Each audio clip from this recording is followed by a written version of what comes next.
Para hablar de los suelos podemos iniciar hablando de una roca.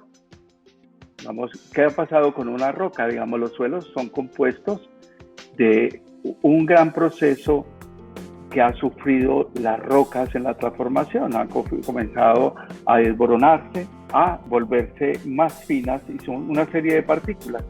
En sí, podemos hablar de que un suelo está conformado por arcillas, limos y arenas, principalmente. Ese es un componente básico que tenemos los suelos, pero adicionalmente a estos tres compuestos que tenemos allí, tenemos la materia orgánica, tanto de origen animal como de origen vegetal. Pero para que ese suelo llegue a estar vivo, necesitamos a un gran grupo de microorganismos. Tenemos uno que son macromicroorganismos y otro que son los microorganismos. Entonces, así comienza la formación de un suelo, empezando por una roca que sufre transformaciones a través de los tiempos. Tenemos origen de los suelos, que son de origen algunos volcánicos, otros que son de metamórficos, que se han originado allá. Entonces, ese es un grupo de suelos que tenemos. Cuando hablamos de microorganismos, estamos hablando, y de macroorganismos, estamos hablando de un gran grupo de microorganismos que prestan unos servicios ecosistémicos al suelo. Algunos de ellos, hablemos algunos de ellos, los grillos. Los grillos tienen esta función y si nosotros miramos su aparato bucal, es cortar, trozar, volver esas partículas vegetales más pequeñas para que comiencen a transformarse. Al final que de todo ese proceso de transformación llegamos a la mineralización de esas hojas, de esos productos de origen vegetal. Hay otros grupos de microorganismos que también cumplen unas funciones muy especiales. Hay unos que le llamamos los ingenieros de los ecosistemas. Un ejemplo particular, las lombrices con sus túneles que me hacen en el suelo, pues esos túneles me dan aireación en el suelo. Hay otros que transforman.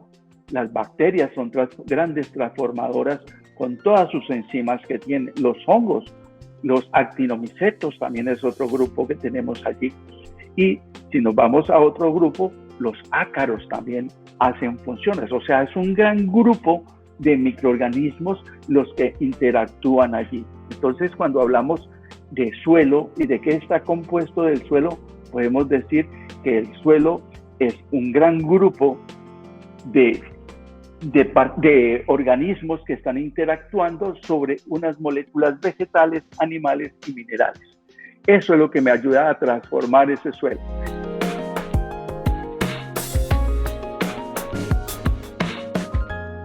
En todo ese proceso que está allí, ese suelo respira. Ese suelo, en sus procesos, lo último que hay allí es CO2. En esas transformaciones que encontramos ahí en el suelo. ¿Necesita oxígeno? Sí, necesita oxígeno porque la mayoría de nuestros organismos, aunque algunos son facultativos, trabajan con el oxígeno para comenzar esos procesos que tenemos ahí en la naturaleza. ¿Qué es un suelo fértil? Aquel que tiene los nutrientes esenciales para producir un cultivo. Ahora sí, tenemos una condición que es el pH del suelo. Las tablas de pH van desde ácidos, que son pH menores de 7, y pH básicos, que son superiores a 7. Un suelo se trabaja en la agricultura hasta alrededor de 5.5 a 6.7, que son unos suelos que están en ese rango, que son los que uno desearía en la agricultura. Pero hay otros suelos que están abajo de 5.5 y esos suelos pues los denominamos ácidos. Entonces son unos rangos que se tienen como tal en la agricultura.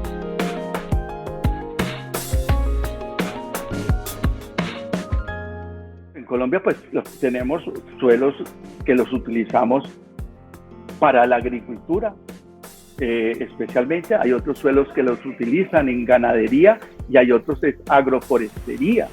y los otros pues son los bosques donde no hacemos intervenciones de ninguna clase. Esos son los usos que tenemos nosotros aquí generalmente en Colombia. Lo que siempre se ha dicho es que muchos de estos suelos que se utilizan para ganadería no son los más adecuados para este proceso, porque generalmente son suelos de ladera, suelos que pueden tener un grado de erosión mucho más alto por el uso de la ganadería como tal. En agricultura pues es diferente. Si miramos el Valle del Cauca son unos suelos francos, unos suelos excelentes para la agricultura, pero generalmente tenemos monocultivos. En este caso, aquí en el norte del Valle del Cauca pues también tenemos suelos sembrados con frutales, lo que tenemos. Nosotros en biología del suelo tenemos algunos conceptos que utilizamos, digamos, y son términos que vienen de términos clínicos, ¿sí? Un suelo está enfermo, decimos que podría estar enfermo. ¿Por qué?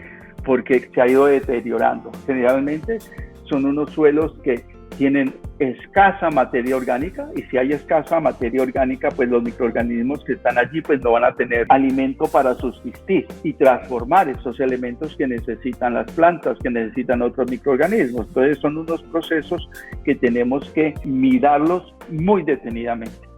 Detenidamente es que muchos de estos microorganismos, al no tener ese alimento, pues van a desaparecer, y entonces se rompen procesos biogeoquímicos en el suelo, y por ende el suelo comienza a tener esas deficiencias nutricionales, aparecen nuevos microorganismos, y es ahí donde comienzan a aparecer diferentes tipos de plagas, porque no hay un control entre ellos mismos organismos. Digamos, recordemos que los microorganismos entre ellos mismos se controlan y no hay explosiones de un solo microorganismo que puede ser el causante. Hay suelos que se autorregulan, que siempre van a estar allí presentes los microorganismos, sean patógenos o no patógenos, pero se autorregulan y no hay explosión. Entonces, si se nos agotan estos microorganismos, por ende el suelo comienza a sufrir. Si desaparecen las lombrices, si desaparecen termitas, los ácaros, macroorganismos que cumplen esas funciones ecosistémicas de nuestros suelos, pues vamos a tener inconvenientes. Esas implicaciones, pues lo que pasa es que el suelo es todo. El suelo es el sustento de nuestra mesa. Ahí estamos produciendo los alimentos que llegan a la mesa de cada hogar de Colombia y del mundo. Entonces, si nosotros deterioramos los suelos, si no cuidamos los suelos, pues también está impactando en lo que nos llega en la mesa para ingerir nuestros alimentos. Si tú miras en estos procesos, si yo tengo unos suelos contaminados, pues me va a llegar un alimento contaminado, porque las plantas absorben nutrientes y aparte también moléculas que en un momento dado pueden ser tóxicas para nosotros.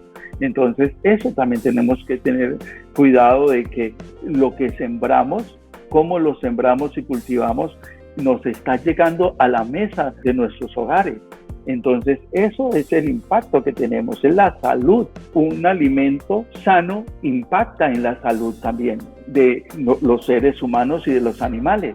Hay que tener en cuenta de que muchos de estos productos, un ejemplo del maíz, la mayoría se utiliza en la agroindustria, en la transformación de alimentos para alimentos de animales tipo pollos, cerdos, o hay un porcentaje que nosotros lo transformamos también en algunos alimentos que consumimos directamente en una arepa que nos estamos comiendo día a día. Pero ¿de dónde es el origen de ese maíz? ¿Qué tiene ese maíz? ¿Cómo se produjo ese maíz? Eso también nos impacta directamente a nosotros, en nuestra mesa, a nuestra familia como tal. Entonces, eso hay que tenerlo en cuenta, de que lo que producimos en el campo impacta en la mesa de cada individuo.